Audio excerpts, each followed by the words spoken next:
right. At long last, we have Simon back. Simon, it's good to have you back. Where have you been? Yeah, it's good to be back. It's just life when it gets in the way. I wasn't having time to come in and record with you guys. But no, it's good to be back, and it's a good weekend to come back. Jason and I have, of course, held a grudge. Yes, I hit record, Jason. Just checking. We have a It's not like that's never happened before. Yeah, we have a pre-recording checklist that includes hitting record, which has not been done on multiple occasions. Yeah, and I think that it really adds to the production. I feel like I'm being blamed for something. I think the overall quality of the production is just really elevated when the record button is hit. So. All right, well, we've got Simon back, and we had a pretty packed week of boxing. And the first thing I wanted to get into is you at home. You can easily guess that we're probably going to start with. And, of course, since that Simon's here, we're going to start with the UK card. No, I'm kidding. Simon, I think there's going to be a big consensus. Just say a number of people out there who are going to take Timothy Bradley's win over Brandon Rios last night and start to elevate Bradley somewhere between where he should be and then pound for pound number one in the sport. So why don't you start us off and put Bradley's win in perspective? Yeah, so I think it's one of those ones that we see fairly often, and it was a good performance. Don't get me wrong. I'm going to say some critical things, but overall it was a good performance. But the reason I want to be critical of it is because overwhelmingly people are talking about him becoming one of the best pound for pound fighters in America, and one of the and he is good. Don't get me wrong, but beating up Brandon Rios doesn't prove that to us. It doesn't show us that. We have to, in perspective, remember that Brandon Rios is the person who people were complaining looked like a punching bag against Manny Pacquiao. And since that fight, what's he shown us to prove that he's got it back? He's beaten up the ghost of Alvarado, and that's about it. That's about all of note since then. Whereas, we've always seen with Bradley that he can be accomplished and technical when he wants to be, but he's often drawn into brawls that he doesn't, belong in. And we got the fight that he really should have been expecting. Yeah, we got a well-educated, well-trained Bradley who didn't get sucked into the brawl. And that much. But on top of it, and this isn't to take away anything from Bradley, because personally I think Bradley did an excellent job. We got a Brandon Rios who seemingly had given up before the fight even started. He looked like he had killed himself to make weight. Anybody go back and look at the weigh-in photos, or maybe Angelo will use it as the photo, for the lead-in. Good idea. He looked horrific weighing in. And then you saw that he put on 23 pounds, right? He came into the ring at 70 pounds. Yeah, this is someone they wanted a last payday.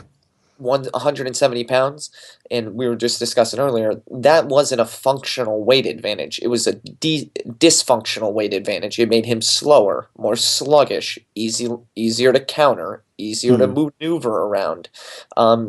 Gaining all that weight back just made things so much easier for him. And then in the post-fight, he talked about retiring. So it really seems to me as he may have gone into this fight knowing it was a foregone conclusion and that he is going to be out of the sport really soon.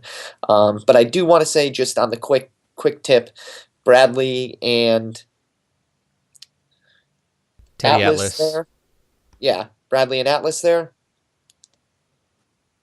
Putting out fires. Work. That's all I'm going to say.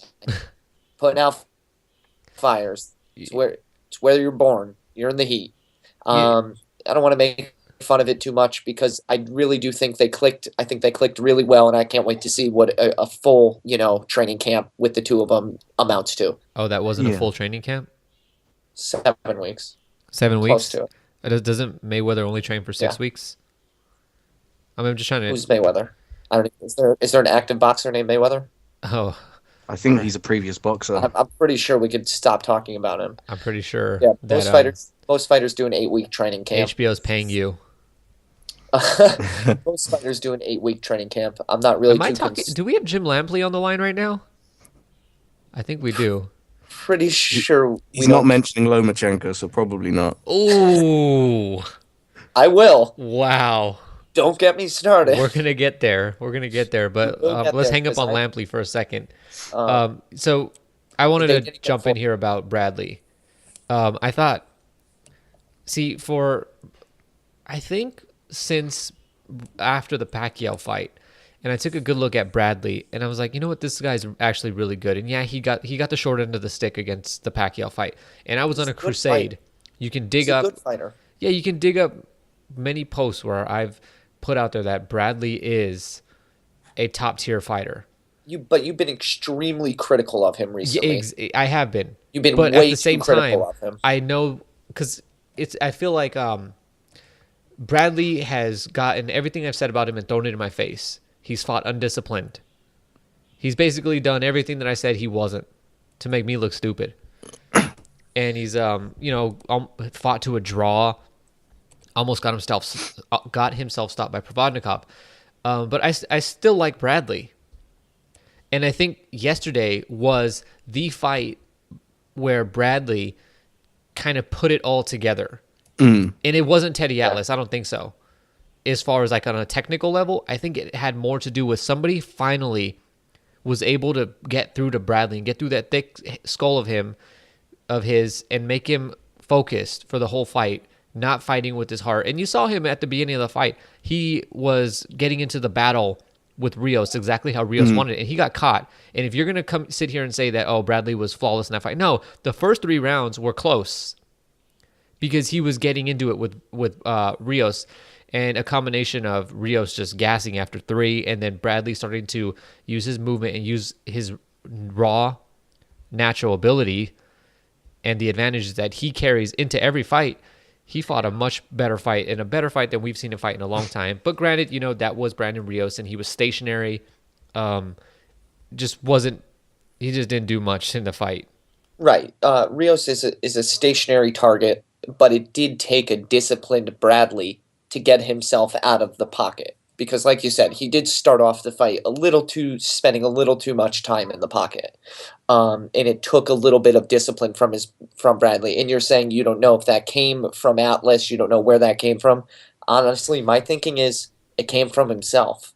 Mentally, he needed a change away from Joel Diaz, and maybe it doesn't matter what trainer he would have went to. I think it's working really well with Atlas, but I think mentally he needed a change, and he got that change. I think you might be right because we saw Provodnikov yesterday look great, better than we've seen Provodnikov look in a long time with Joel Diaz as his trainer. Provodnikov looked like he had found a book called Boxing 101, fought behind his jab, looked like he'd watched a few Golovkin videos, and he looked good. And it's not that Joel Diaz, there was something lacking in his relationship with Bradley, because it was a good one. HBO kept reminding us, amongst other things that they kept reminding us. So I think Bradley's, we're starting to see Bradley as he's meant to be. And it was a good win for Bradley. I think it's a win that he needed, but ultimately a meaningless one because Brandon Rios looked horrible. And I think anybody at welterweight could have easily taken Brandon last night.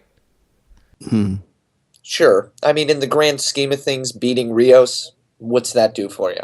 And, let's be honest. It's not a career-defining moment.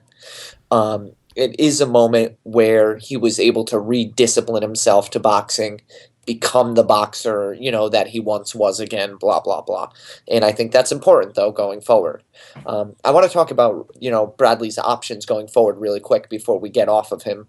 What do you guys think? Like, where does Bradley go now? Because there was even talk at one point of Bradley, saying, hey, I'll go up to 154, 155 and fight, Cotto Canelo. Yeah, that's what they were saying, and that's a little ridiculous, I think. Be a little small for that division. He might be a little small, yeah. So realistically, I think the best option for him is to get that Pacquiao fight. I think, look, this is Bob Arum we're talking about. What else is he going to do other than put on a rematch? And the Bradley we saw last night, I'd be interested in seeing that guy fight Pacquiao. Yeah, I thought the Bradley before, the Bradley who beat Marquez, could have beaten Pacquiao in their rematch. I don't feel as confident anymore in picking Bradley, but at the same time, I do think that this is an interesting fight. And guess what? Do you really think Bob Arum wants Pacquiao to go out on a loss?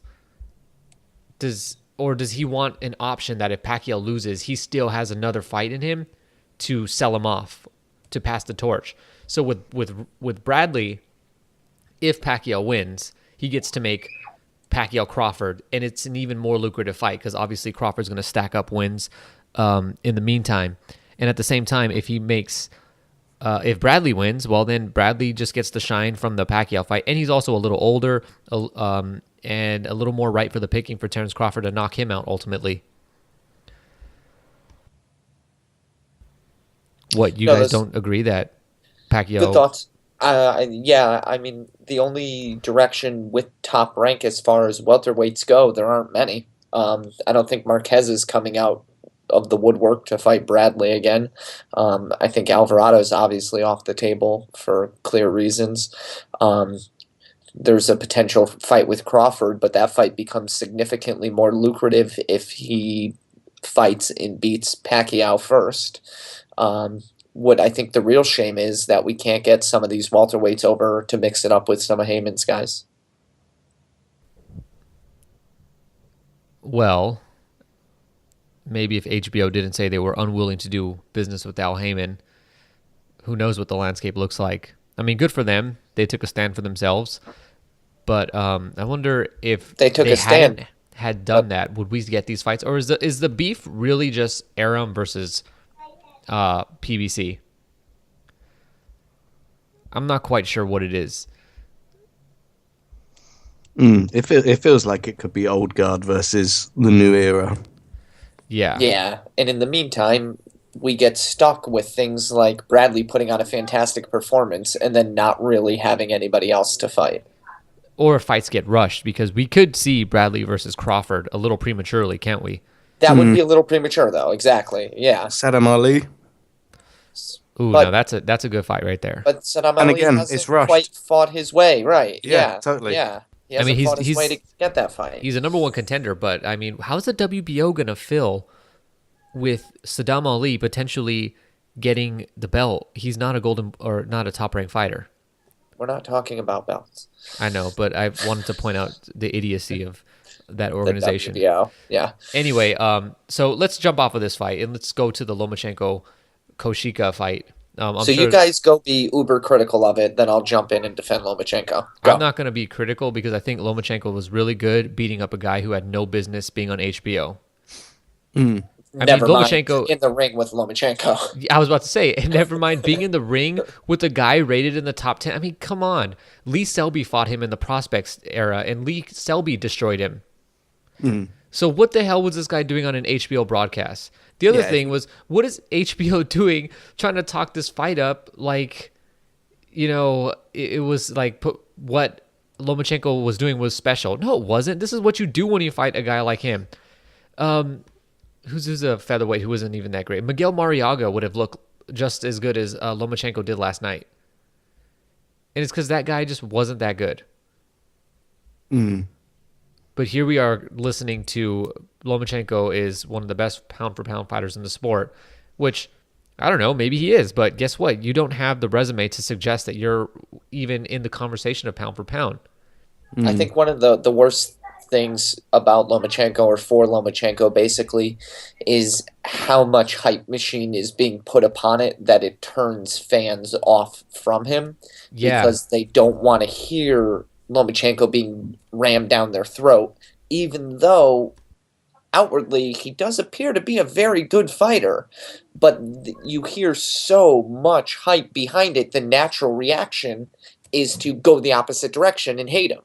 So I've seen a lot of that lately, is this disliking Lomachenko just on the basis because he's hyped so much by HBO.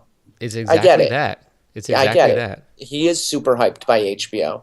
doesn't mean he isn't a great fighter, though. You know what I mean? And or that he hasn't shown some exceptional skill. Who's it been up against? Meh. You know, Gary Russell Jr. is a great fight, though. Gary Russell, not a bad fighter. He, completely outworked him, and that's a real easy fight for, Lomachenko detractors to forget about. Is that how we remember it?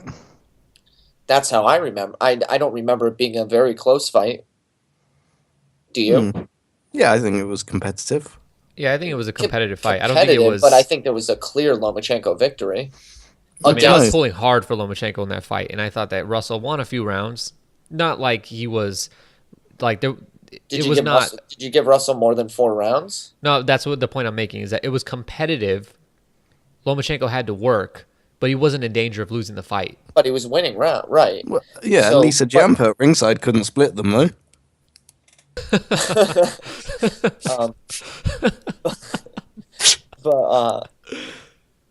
But Gary Russell is potentially, still a little TBD, a higher level fighter, and Lomachenko did a good job at that test. Right. I mean, Lomachenko has 1 win against a guy in the top 10. Right. Fair enough. Right. And so he gets too much hype, but I just think the natural backlash is just that kind of just is it perturbs me. Well, I think it's just, I get it. You guys don't want to hear somebody being, you don't want to hear like the verbal blowjob on him constantly. It's one of the things of whenever anything surges to popularity, there's like, if you imagine there were a line that's the exact amount of popularity something deserves, people will sort of push it. The people find it and think this is really underappreciated, and so they put a load of effort into pushing it up towards the line. But it shoots past the line, and at that point, bitter people see it and need to push it back down. And so the initial it overshoots up by a long way and then overshoots down by a long way, but over time it will balance out to about where it needs to be. But it's just whenever anything rises to prominence quickly, then you have the backlash, then you have the backlash against the backlash. It's just the nature of things when anything comes onto the scene too quickly. I think we've recently seen it with Golovkin, too, in his most recent fight with Lemieux, for the people who were kind of late adopters to Golovkin. Yeah, I was going to point that out, too. A lot of backlash against, What about Golovkin. Stevenson? Stevenson had it, too. Remember when he first knocked out Dawson and everybody was like, wow, Stevenson's such a power puncher, and then we learned about his history. I was like, no, Stevenson's not that good, actually. Remember he got knocked out by Darnell Boone? By Darnell Boone, right, yeah. And then it was like this quick, like, whoa, and who knows. But what's in common here? We can say this with Kovalev, too, can't we? What's in common here? It's HBO and building up. See, I don't have any problem with Lomachenko. The only problem I have is that he's rated a little too highly by people, but I don't blame them. I think that's HBO and the job that they're doing, constantly shoving him and pointing out things that's like, there's some shred of accuracy there, but it's not the full story here. And, let's let Lomachenko develop. I mean, they're trying to put the crown on him and his head hasn't even grown enough that it fits. Trying to get my Teddy Atlas on there. Yeah. It's the HGH that makes your head grow. So I don't think, he just hasn't done enough. Yeah. Are you trying to make a joke that Lomachenko's not clean? No, I'm trying to make a joke that he is clean.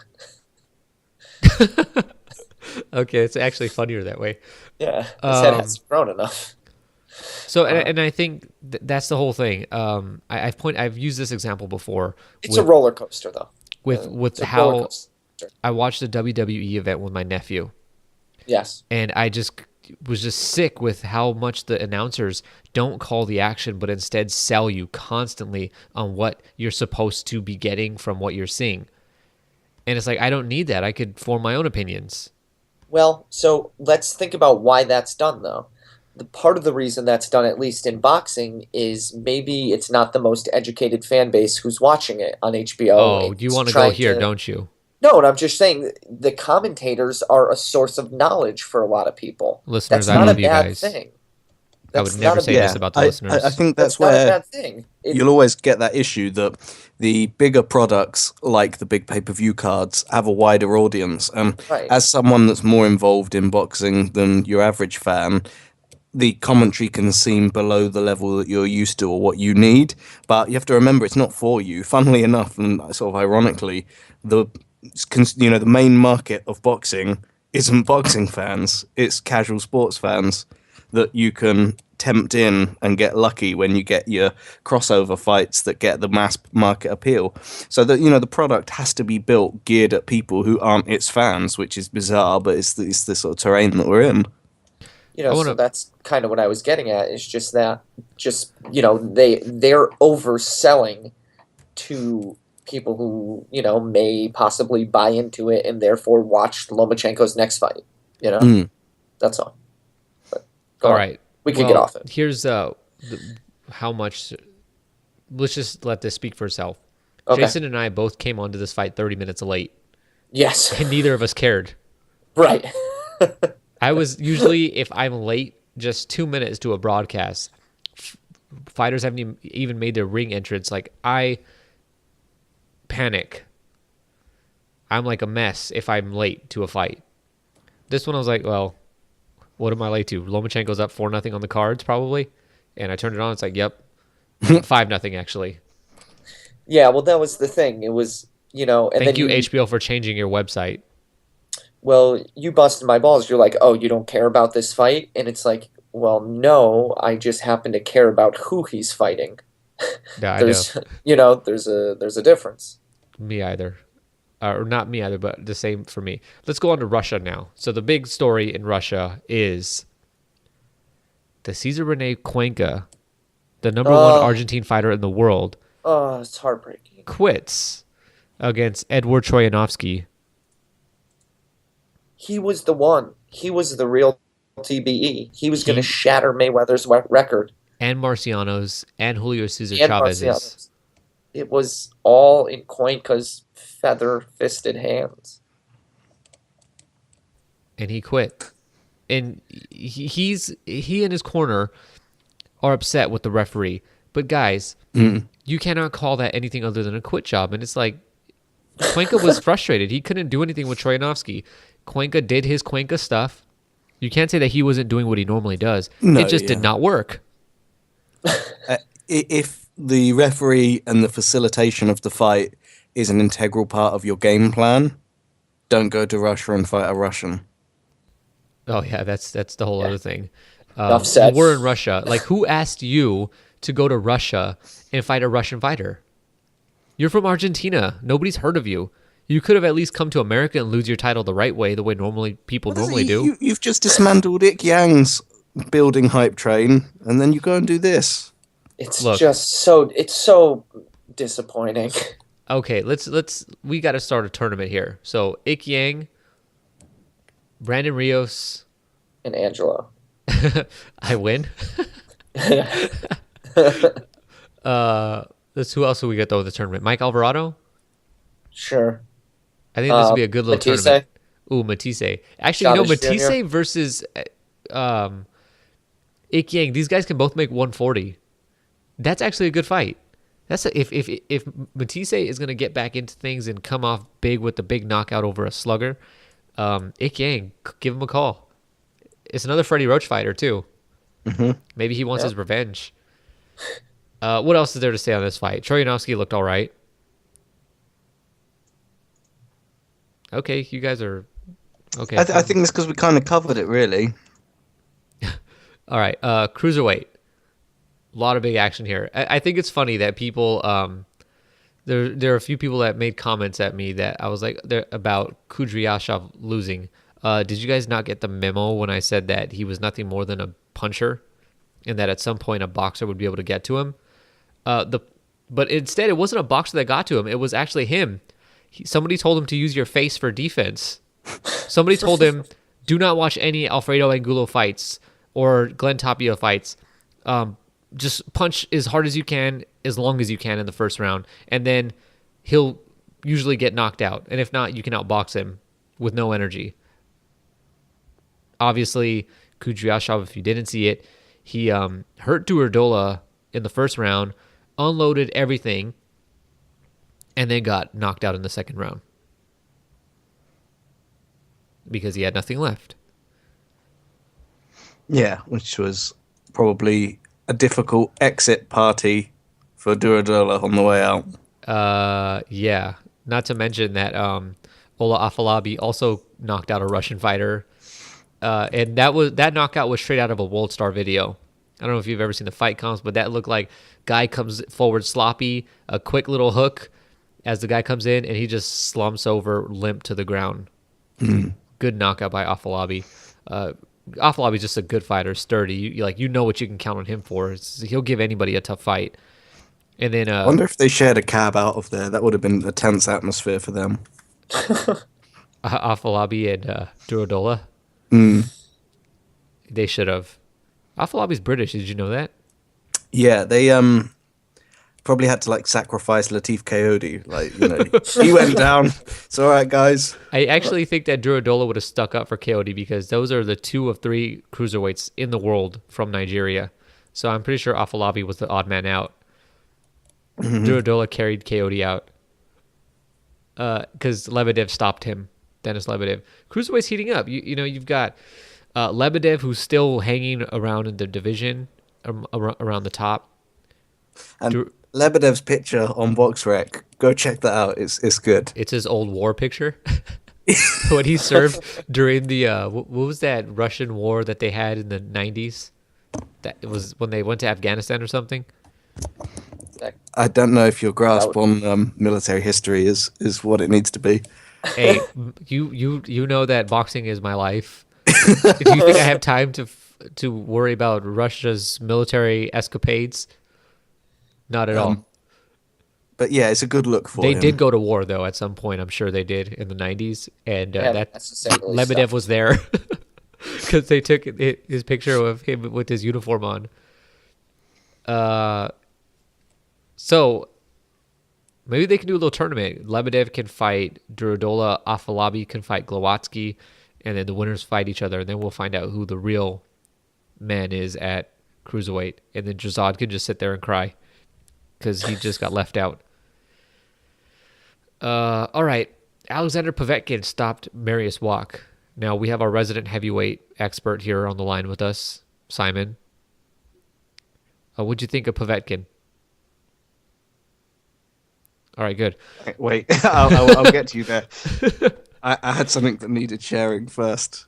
I found. So Simon sent us a picture. Let's see what this is. Oh, it's Lebedev's calling. Lebedev's.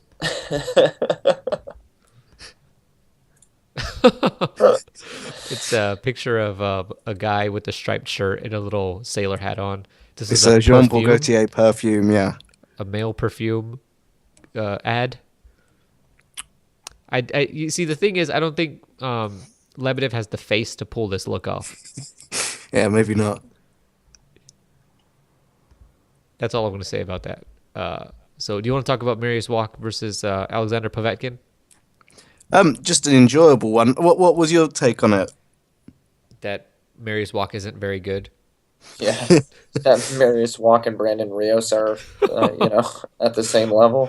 Yeah, no, it was one Wach of those ones. tried for 12 rounds. You feel bad for him being stopped, but then at the same time you don't, because you knew he wasn't going to hurt him, and you knew he wasn't going to win on anyone's card. So it was kind of like, look, it is a stoppage on your record, but to be honest, at this, when you're in the 10th, even he probably could have called it a day, because he knows he's not going to be able to worry this guy. He did catch him with some shots, and he did nothing. So yeah, I think. It's one of those ones where you wish that he could have seen the final bell, so he could have at least gone the distance. But to what end? Why bother? It's one of those ones where simultaneously you wish it was stopped two rounds earlier, or it went to the final bell, because either would have been less demoralizing than being stopped so close to the end. But we did the commentary episode on it, which was it looks like people enjoyed listening and watching that. So we said a lot about it already, but Wach just was clearly not on the same level. Goes to show you what level Povetkin is actually on. Povetkin's on a 4-win, KO, TKO streak coming off his loss. All fights in Russia. All fights in Russia, but that hasn't really, it's not like he's like winning scorecard, split decisions in Russia. No, he's knocking people out. Wink, wink. Yeah. Oh, gotcha. Okay. Um, well, uh, yeah, he's jacked to high hell, and he's knocking people out. So Well, I was just thinking to myself, I can want I? to see him fight Brian Jennings or Wilder, whichever. I don't think Marius Walk would be competitive in those fights. I was looking for a way to discredit Povetkin, and I think I found a good way. Why? Why were you looking for that? It's easy. The walk. Watch Marius Walk box. Yeah, like that's the way to No, discredit. because I just thought it wasn't to discredit Povetkin, but you can use this. So I really regret that they did not make Marius Walk versus Anthony Joshua, because if somebody was going to be the first guy to KO Walk, and it looks like Joshua certainly could have, it should have been Joshua, because that was a win that was worth something. It could have easily thrown Joshua into the top 10, and not like no argument about it. Anthony Joshua is a top 10 heavyweight, because right now with Lomachenko, there's a lot of projection with Joshua, projection that we think he's the real deal at heavyweight. Now, obviously, Lomachenko has a little bit more as far as an amateur record to back up that statement, but it would have been nice to see Joshua fight this guy, this version of Marius Walk, which who knows if this was the best version that we've ever seen or not.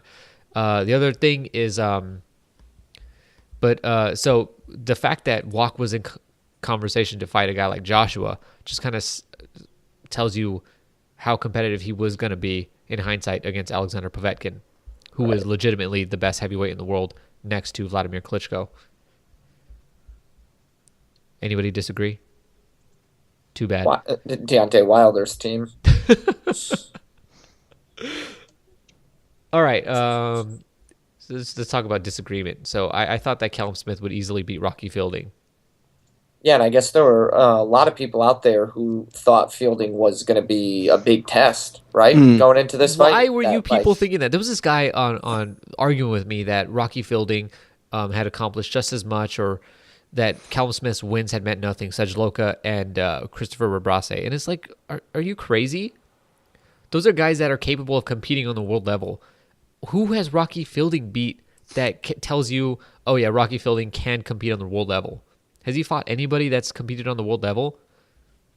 Brian Vera, who lost in bare knuckle boxing by knockout, was that our guy? Simon, what did you think about this fight? It was a relief in many ways, because it was one of those ones where a lot of people I was encountering were thinking that it was going to be Fielding's night and that he'd Do have they watch something boxing?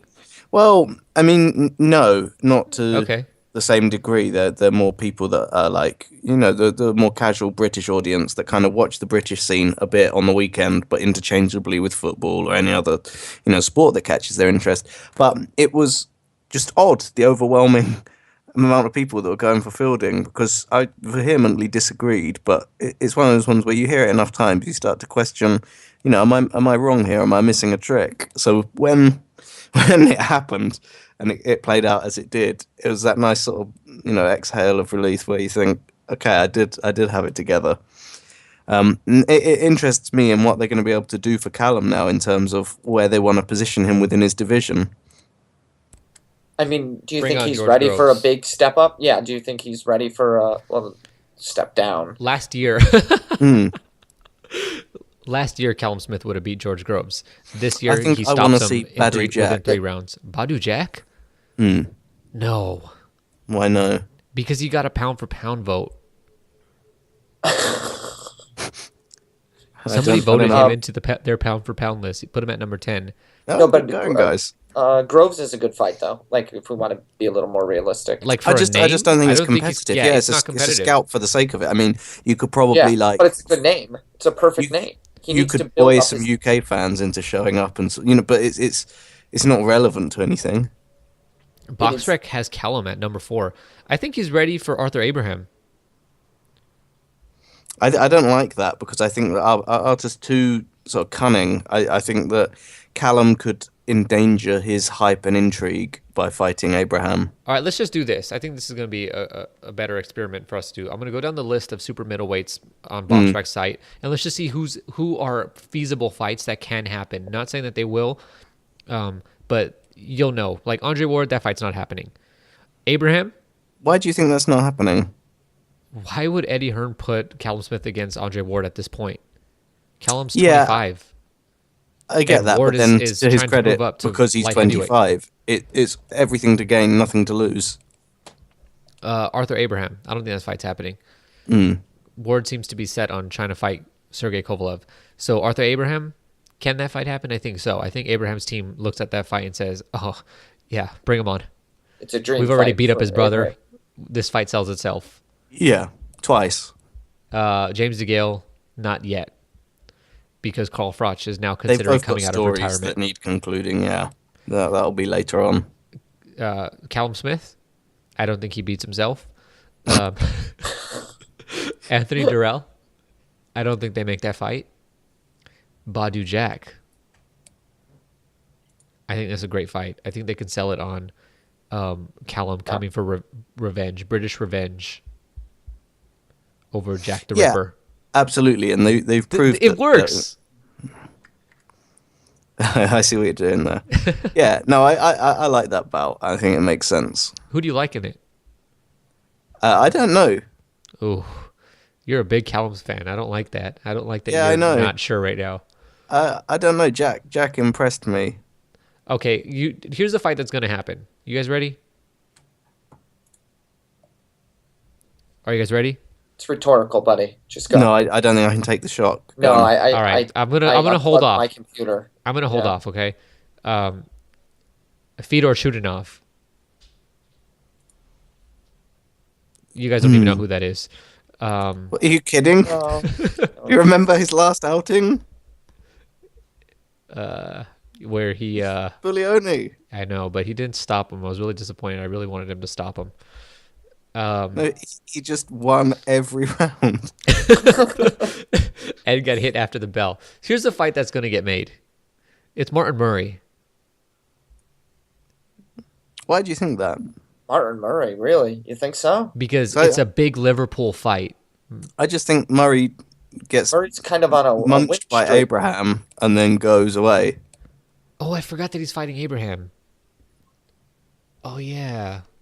It's like in a fortnight. Oh, this is why you don't do this off of memory. All right, well, Callum Smith is going to knock out or beat whoever he fights next, and it's going to be somebody with a name. I think somebody who draws interest but isn't particularly good. Gilberto Ramirez. Oh, don't do that. Don't do that. Leone. Don't do Leave that guy alone. He's been put in way too many fights that he shouldn't have been put in already at All like the- 22 years old. You All think one of the pros. Marco Antonios? No, I mean, I don't, can either. If you put, you said okay, whoever can make weight here gets the fight. Neither make weight.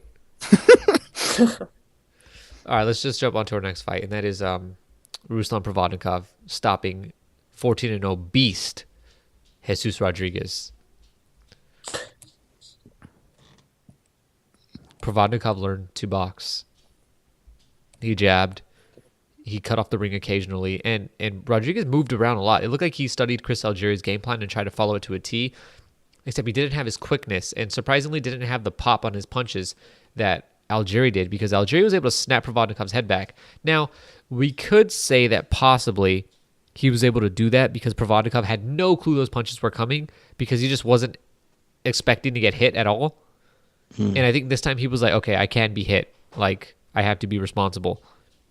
But it was a good win, I think, for Provodnikov. He showed some new wrinkles. Well, he needed a lot of wrinkles, so if he showed anything new, that's good. Yeah, I think it was a good combination with Joel Diaz, too. I think those two guys get each other. That's the exact same thing HBO said last night about... Okay, fine.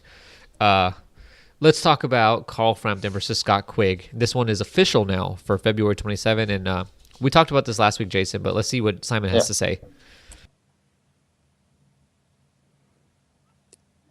I don't have a hell of a lot to say on it, to be honest. Okay, let's start with some basic questions so we can warm you up here. So who wins? Frampton.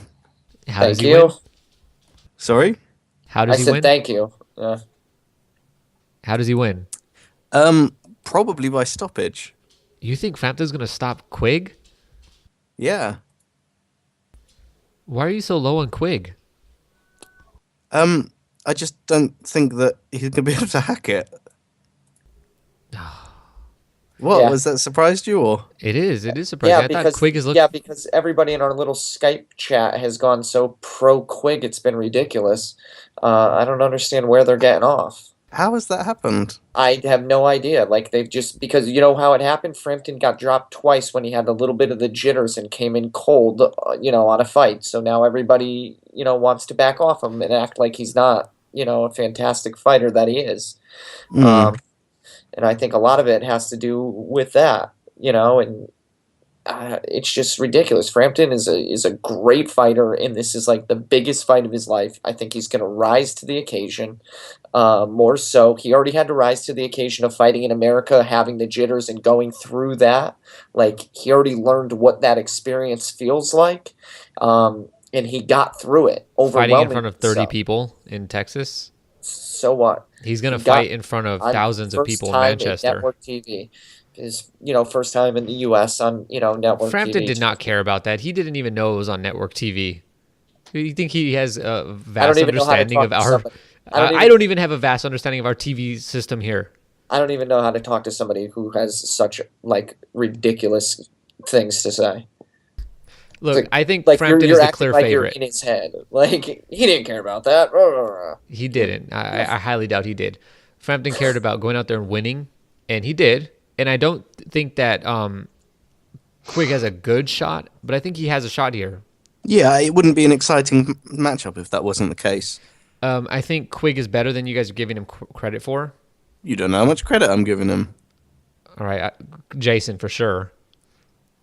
Because Jason's not giving him any credit. I think Quig is. I'm not giving him any credit. He's just that I think Frampton is a better fighter, and it's gonna show on the night. He's gonna rise to the occasion and look much better.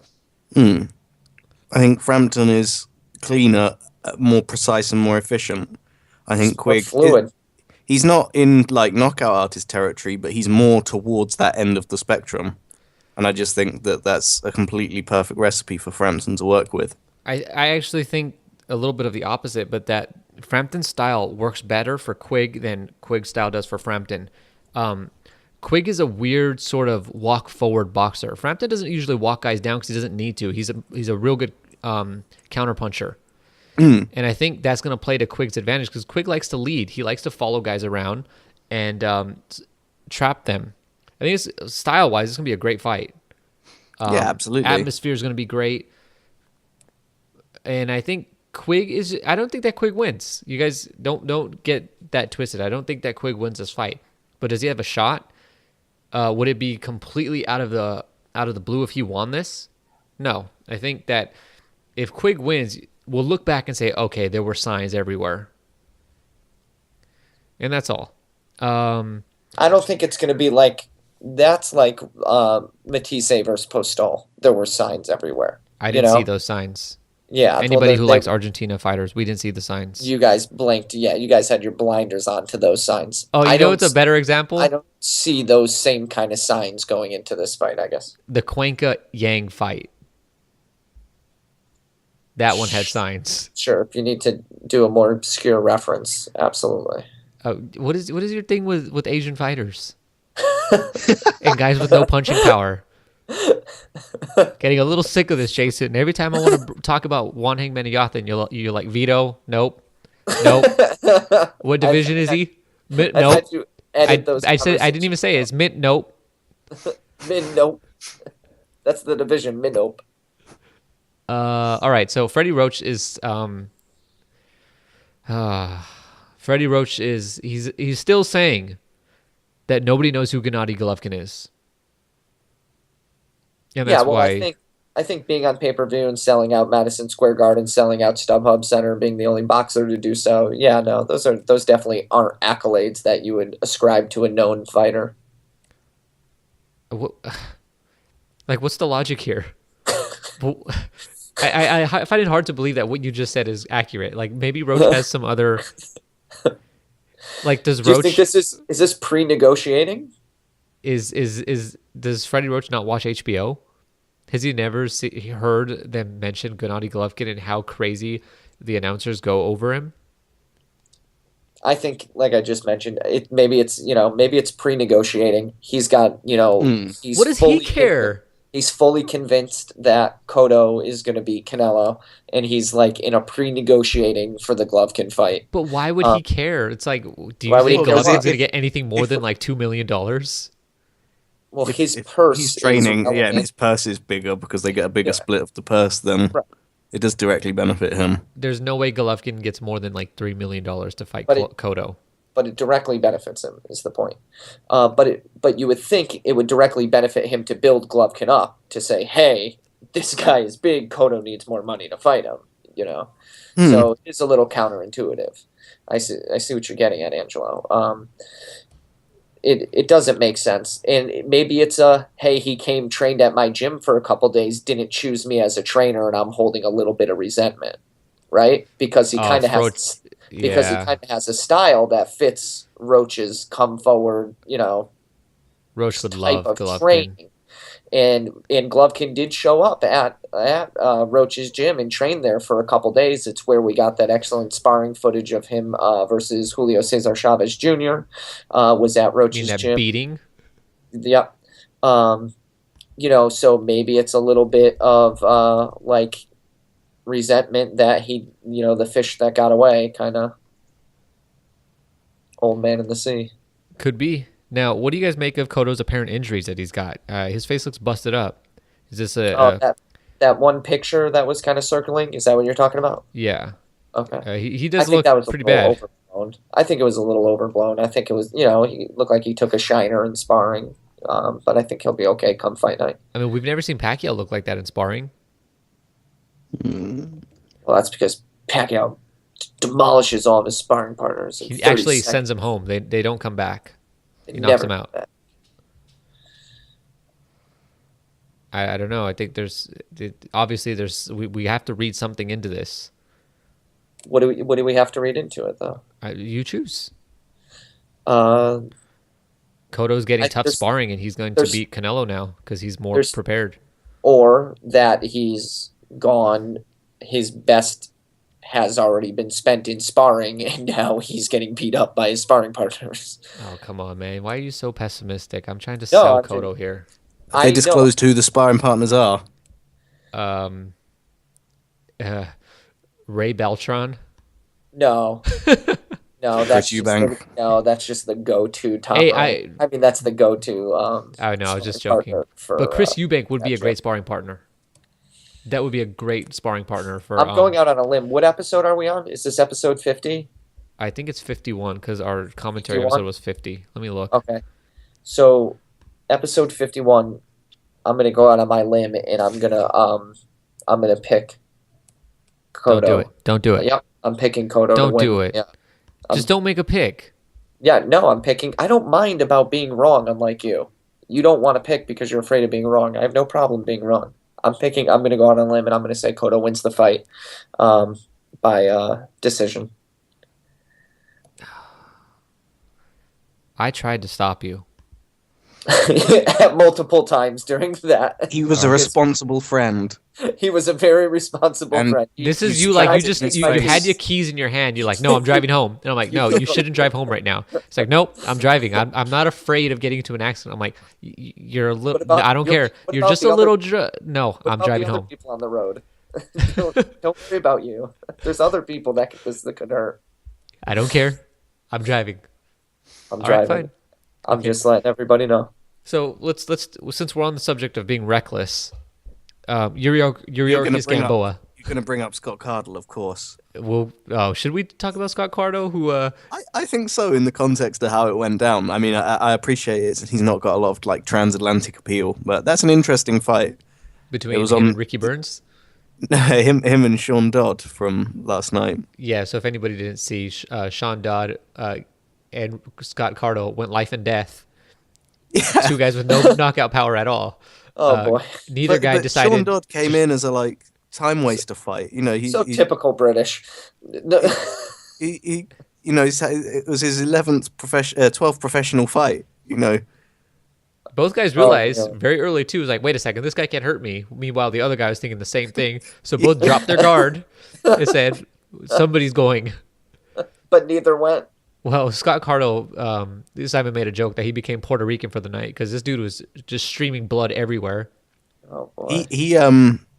I was worried that he was going to get stopped by a cut for Cardle at some, you know, because points wise it was very difficult to split them. I sensed Dodd may have been slightly ahead by the end of it, but it's tough to split them. But they were both just getting seriously reckless, but really entertaining fight, and I'm sure they'll put it on again. But I think the surprise for Cardle was that it was so close. So you know, that was supposed to be his like easy-ish fight.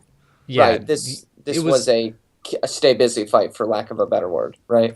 This was one of those fights, and I said it in the previews, but it was so obvious that he put Cardle and Burns on the card together to sell that future fight. That they'd both look great, and then now you have Scott Cardle undefeated. You have to give them sort of tangible excuses to avoid Luke Campbell.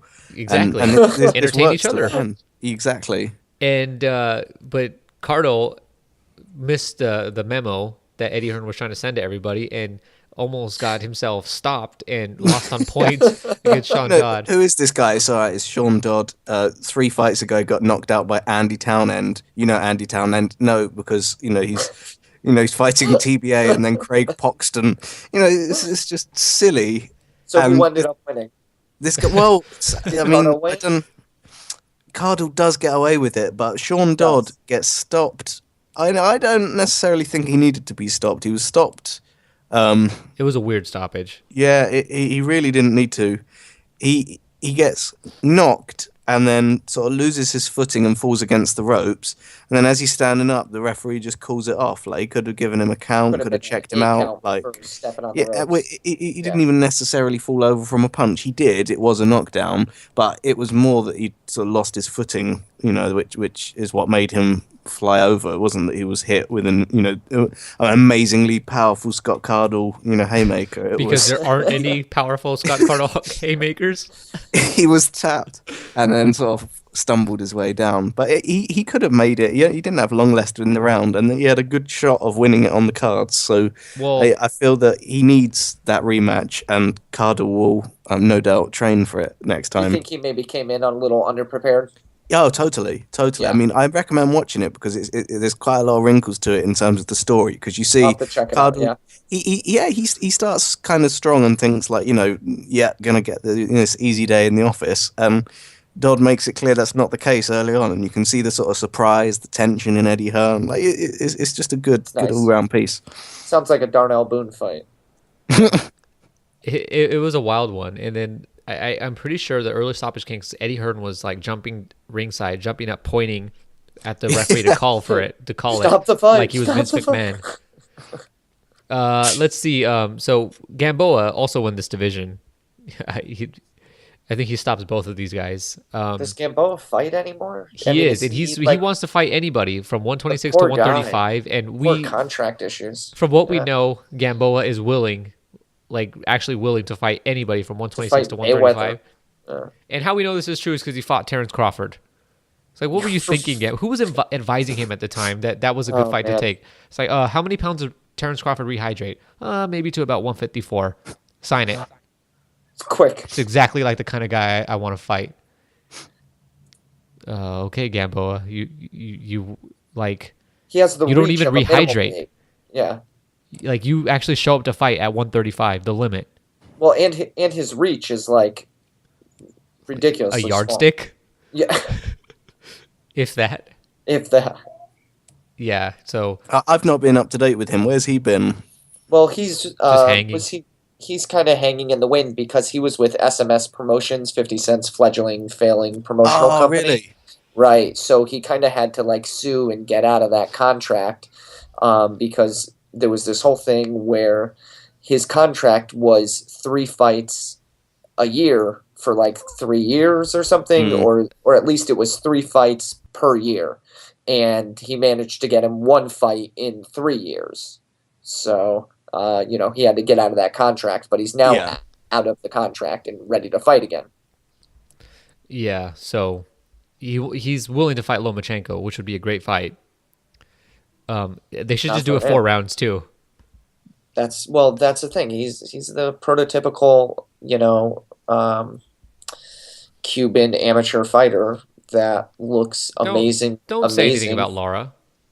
Yeah. And it is a division in flux at the minute. I think that finish that. If lightweight on BoxRec is currently ruled by Terry Flanagan, you know that the winds of change are blowing. It's not ruled by Terry Flanagan. Go on, Jason. I want to hear Jason call Gamboa a 4-round fighter. Thank you. You just did it for me. But now I want you to generalize all Cuban fighters. I said he's the prototypical Cuban amateur who puts up an amazing, 3-4 rounds, gasses, and then has a difficult time finishing the fight. So let's transition with the same now. Intensity and ferocity that the first 3 rounds are fought at. He doesn't pace himself well, and I don't think I'm unique in thinking that. Well, have you watched Rances Barthélemy? Yeah, I have. Friday Night Fight. Were you awake? Yep. At the end? Which fight? Any of them? Maybe. Hasn't particularly been in any exciting fights. No, that's what I'm saying. Yeah. Well, he's gonna. Nick Halling tripped over his name terribly last night. Barthélemy? What was he doing? Bringing him up? I don't know. It was. I don't know. It was like Bartholola Maloli or something.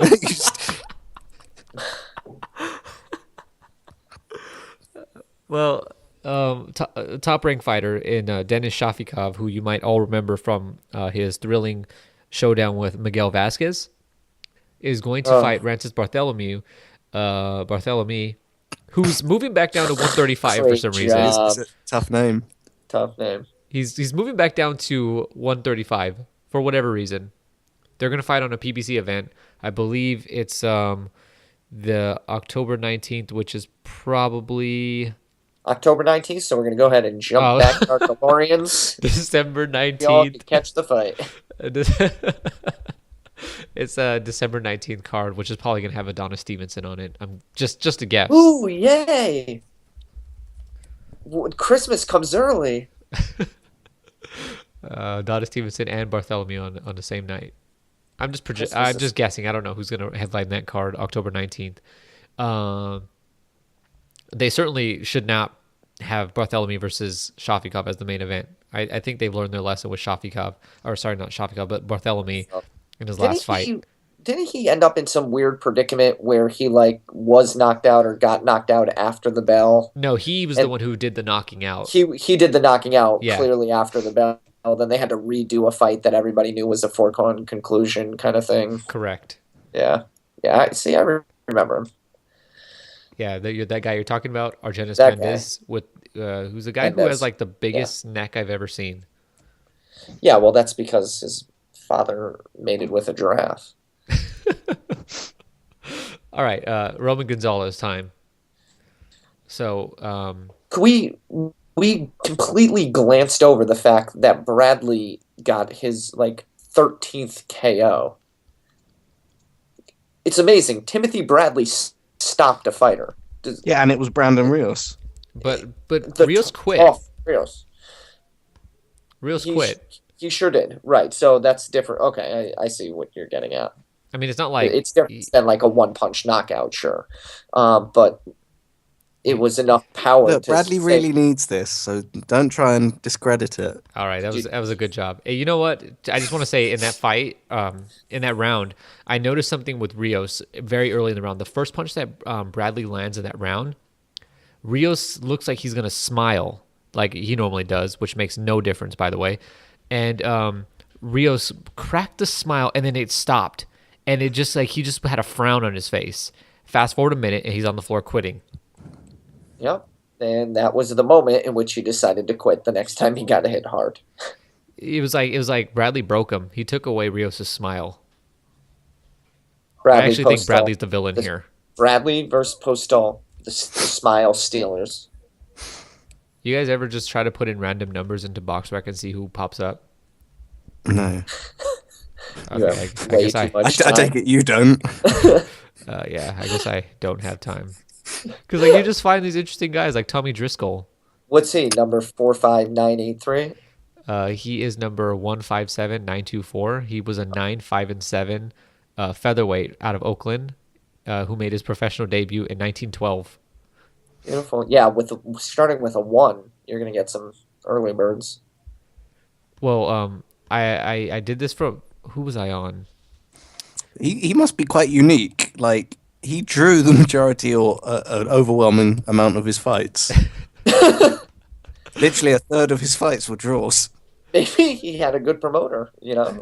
And like he maybe he didn't win, but he was able to get a draw wherever he went. It's just silly. All right, so you guys want to talk about Roman Gonzalez and make sure you're praiseworthy, Why okay? are we talking about Roman Gonzalez again? Because we're shit, an we're HBO supposed to be sponsored praiseworthy? podcast. We're supposed to be praiseworthy.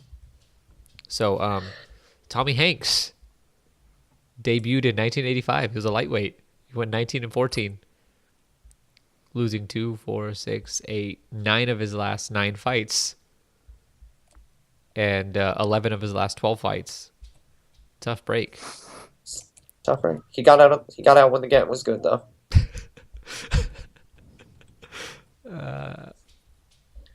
Find me some Depression era fighters. Okay. 1920s. 1920s. You want some Depression era fighters? Yeah. Want somebody who hails from Hooverville. Jordan Keepers. What about him from Milwaukee? Heavyweight. He debuted almost 28 years ago to date. He made his debut on November 3rd, 1987. Jordan Keepers fought a total of 58 fights and managed to win 3 of them. But he did have a 66% knockout ratio. Jordan Keepers. In those, so he knocked out two of his 3 wins came by knockout. Correct. Quick on the math over here. So are we just killing time for? He was knocked out reason, 27 or? times. No, I was waiting for you guys to jump in. You guys just didn't seem to be interested in talking about Roman Gonzalez. Yeah, so that was our segment on Roman Gonzalez. What's up next? Hope you enjoyed it.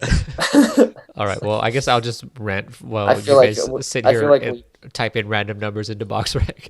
Well, I feel like we missed out on the real Depression era fighters, but maybe next time.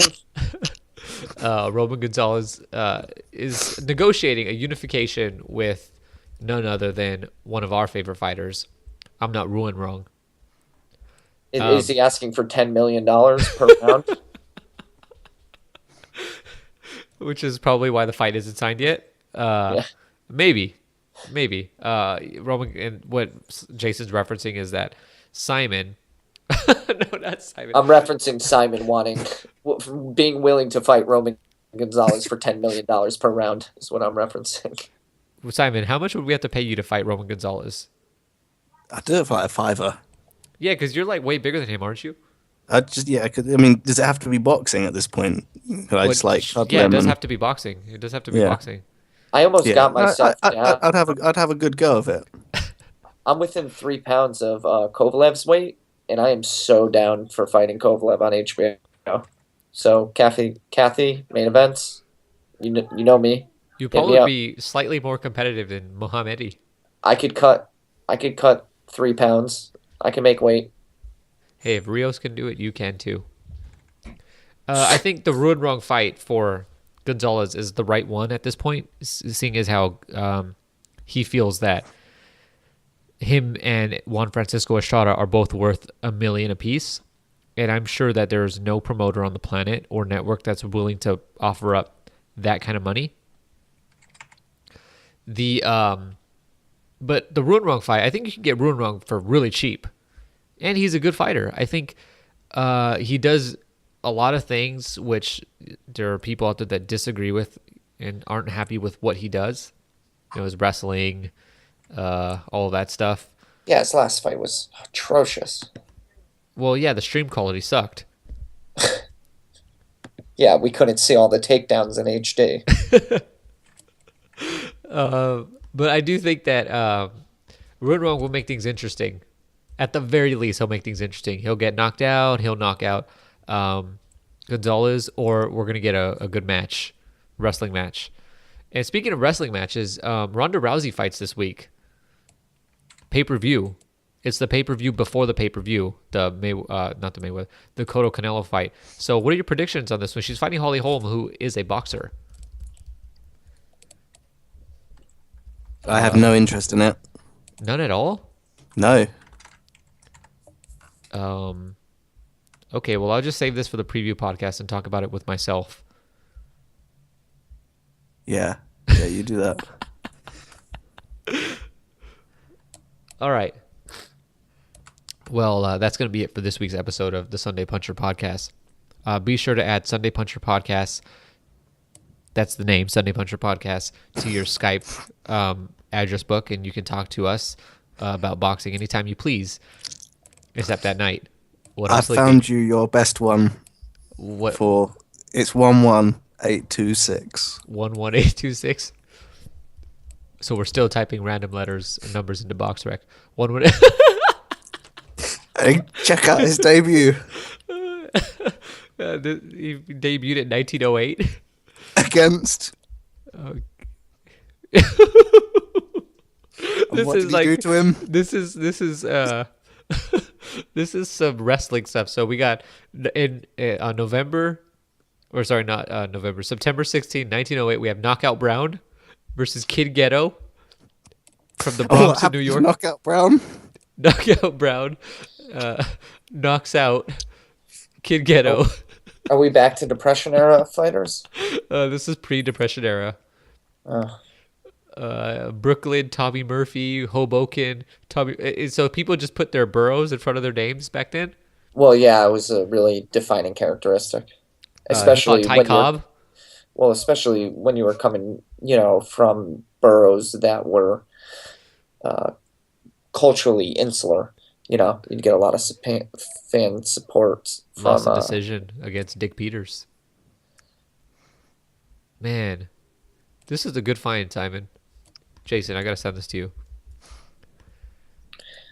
I really wanted to. Did you guys make picks for Bradley Crawford? Like, who do you think comes out on top on Crawford. Bradley Crawford, Simon? Yeah, likewise. Why would you pick Bradley? He has those spaghetti arms. Maybe convince some people. Jason, who do you have? No, Crawford. I like the fight though. I think it's the toughest fight to date for Crawford. I think he'll lose some rounds. I think he'll get hit a decent amount. I think it'll be a fun fight though. He fought somebody called Joe Farmer, which was actually just his nickname, and then his place of employment. Yeah. There's some guy.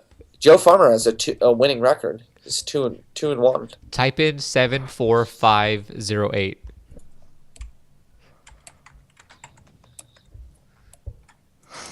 His name is Young Kid Broad. Oh. He lost a decision to Silent Martin. Can we Silent go back to Martin. these names? Oh my God! Could we please go back to these names? He lost Silent to Red Raven. Martin. Yes. I don't understand this. He's Young Kid Broad, yeah? Yeah. So at the top in his record, we got 14, 17, and 6. Yeah? Yeah. So the maths on that is 37 fights. But his career record has 178 entries. Correct. Maybe a lot of newspaper. Yeah. Newspaper mix. Wow. You guys got to type. I think there's something. I stumbled onto something though here. We have Joe Farmer. He's 6'8", 6'4", in his 8th fight, he took on Pete the Greek in Pete the Greek's professional debut. Guys, you got to put in this number. 214-838. Yeah, I found him just before you said that. I was looking at Ace of Spades. And then there's also 161172. Otto the Newsboy. Oh, no, I found Ace of Clubs. Ace of Clubs for Ace of Spades.